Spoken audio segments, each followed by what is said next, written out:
Walang humpay pa rin ang suporta ng mga fans pag ang dalawang magkapatid na kupunan na ito ang maglaban dahil mahigit sa 17,396 fans ang dumalo sa Smart Araneta Coliseum. Kaya sa first set pa lang talagang mainit na ang laban, pero mas nagpakita ng kumpiyansa at gigil ang Creamline kaya nalimitahan nilang Chocomucho sa paggawa ng puntos sa pamamagitan ng mga solid blocks.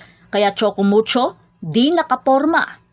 Kaya si Rondina bantay sarado sa mga blockers at tad-tad naman ng errors ang Chocomucho kaya madaling nakuha ng Creamline ang first set sa score na 17-25.